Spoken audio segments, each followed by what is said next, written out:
Do you know what I mean? Mm-hmm. I was there, and very quickly I rose in rank. I became a full sergeant, and my discharge actually reads sergeant. You know, a lot of guys used to go in and they used to call them sarge, but they weren't sergeants, you know.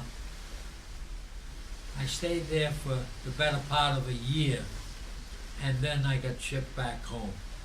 And they wanted me to stay in, sign over, but when you sign over, if I signed over, I would have got another boost in rank, you know, which is more money and everything.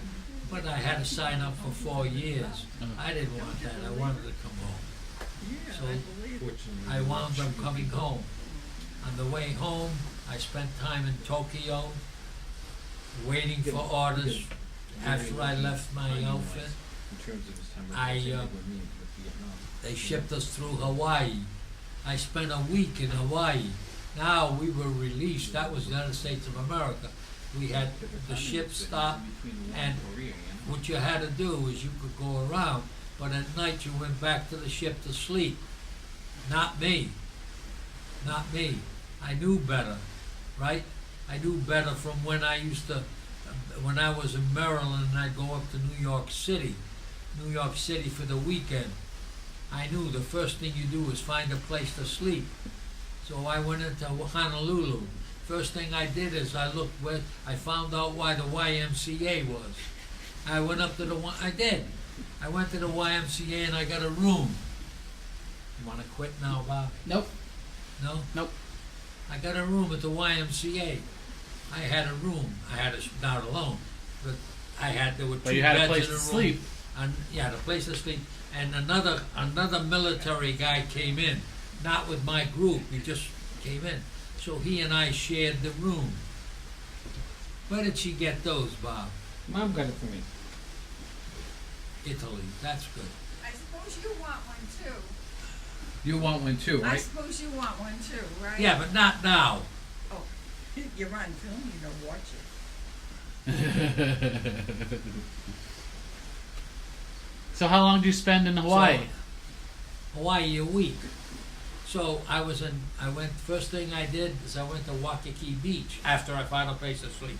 And I'd all heard about the Royal Hawaiian Hotel. I don't know what it's like today. Did you know that Joanne and I climbed up to the top of Diamond Head? Did you? Yeah. We were Good there. luck to you. I did that. Good luck to you. But I went to Waikiki Beach and that was stupid. I didn't realize it. I walked in 20 yards. Holy mackerel. I couldn't go another step. And the water wasn't deep enough to swim. It was only about 20 inches.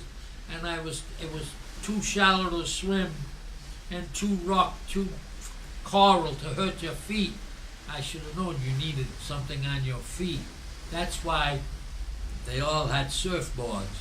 And what they would do is they go out on the surfboards. They wouldn't walk on all the coral. Oh, it took me an hour to walk 20 yards back in. Oh, I never went back in again. I says, this is not a nice beach. Not when you go to Scarborough in Rhode Island. That's a nice beach. But anyhow, Bobby, I was there for a week, and then from Hawaii, I went back to Oakland, California, outside of San Francisco, and from there, after I was there in San Francisco for 5 or 6 days, and finally my orders came in, and I came cross country by train from Oakland, California, San Francisco, down through Los Angeles, and it was the southern route, and it was something. Those are the days when there was one track, going and coming, and then they'd have side tracks, and it was controlled.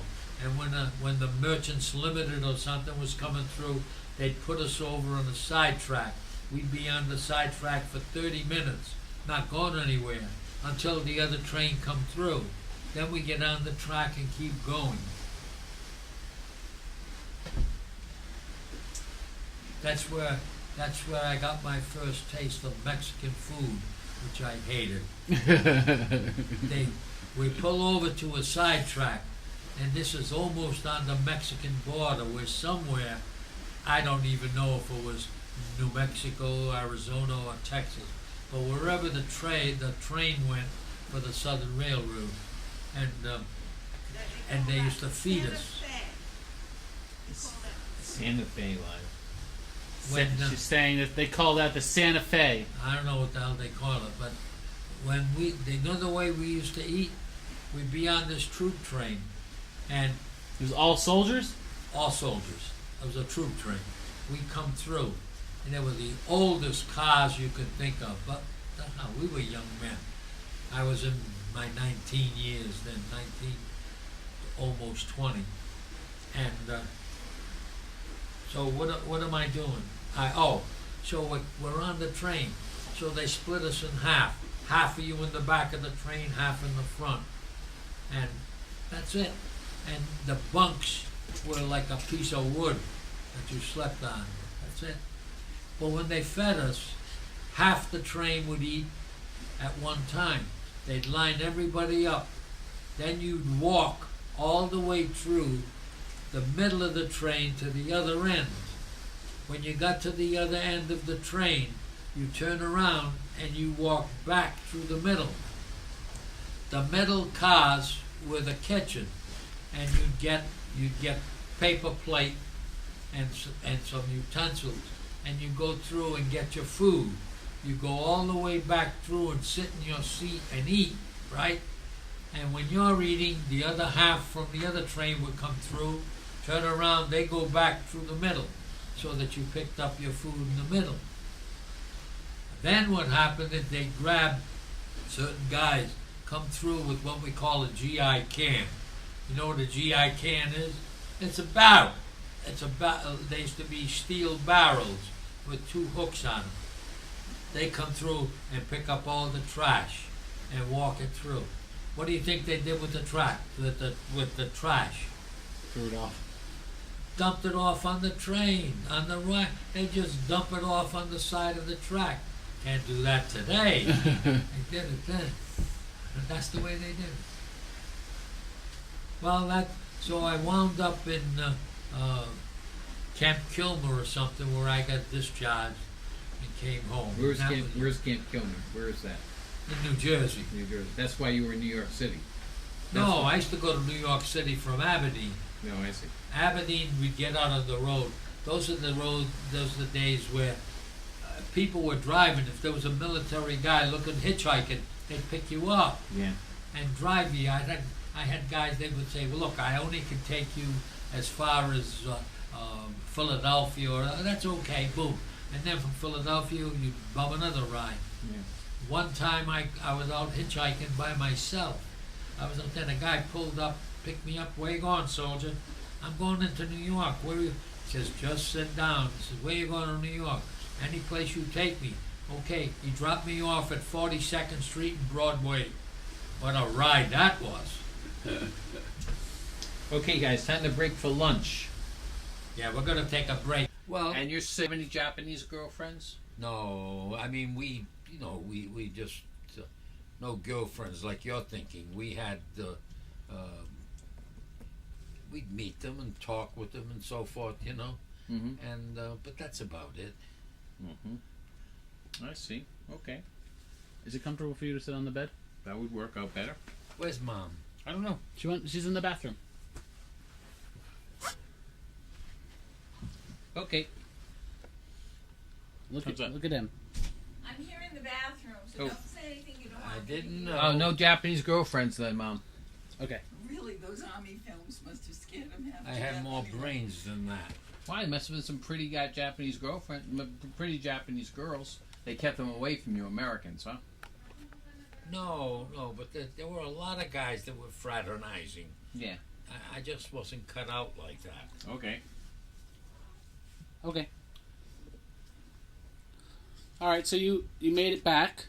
Wait a minute. You ready to start? I'm ready. You're back from Japan. Let me just go briefly and tell you about when I was there in Japan, right?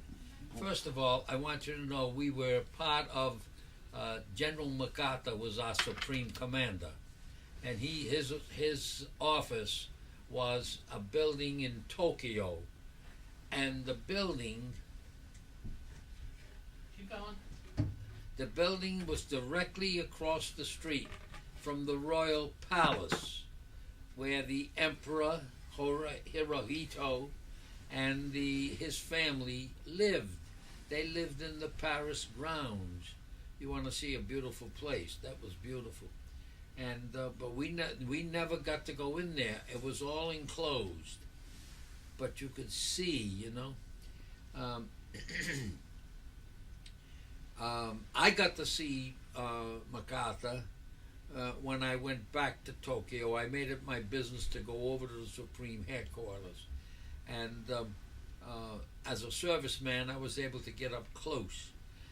The Japanese people, they really respected him, and they learned to love him. In the time I was there, you could see from the beginning until the end how much they appreciated what he did. And he actually, he was a good general. As far as fighting a war and what he did, I can't state that. But as far as the work that he did for the Japanese people and the Japanese country after when it was occupied, to bring them up, and he brought them up to self-government and so forth. But the way he did it, they appreciated, and they showed their appreciation. And it was remarkable to see this. Of course, as servicemen, we were able to go up close. The Japanese people were further back. I was as close to MacArthur as I am to you, Bobby. And when he come out of his headquarters, he looked at all the servicemen. We all saluted him, and he saluted back, and then they escorted him to his limousine that he had for wherever he was going. When I first got down, I told you about being assigned to the 192nd Ordnance Battalion. I explained to you about when I went down. We were the first replacement soldiers from the United States, and we were originally groomed for the invasion of Japan, and we were the draftees that would have been in the invasion of Japan, is what would have happened. But thanks to Harry Truman after Iwo Jima, he decided that's enough. We had the atomic bomb, and they were going to kill thousands of Americans, and the invasion of Japan was going to be a real bloodbath. He dropped the atomic bomb, and when he had dropped the atomic bomb, I think that saved my life. And I voted for Harry Truman when I came back because of that. When I went in, and I told you I got into the headquarters detachment, and one of the jobs we were doing is all records for our ordnance battalion were contained in this one building, which was our headquarters, and we had to go through all these records and bring everything up to date, and as we were directed, there was a captain that was my immediate supervisor. Usually in the military, you don't go from a buck private and report to a captain. You report to a second lieutenant, then you report to a first lieutenant, then you report to a captain. But the captain was the executive officer of our battalion. Yes, it was a battalion. One of the jobs I had to do, and we had to do, is take all the records and bring them by category. And we had a colonel that was in our battalion, and we had about 6 majors. And their job was to go through all this data that we had that had been set up, and to separate it and determine what was top secret, what was secret, and what was just confidential. And we had to destroy records.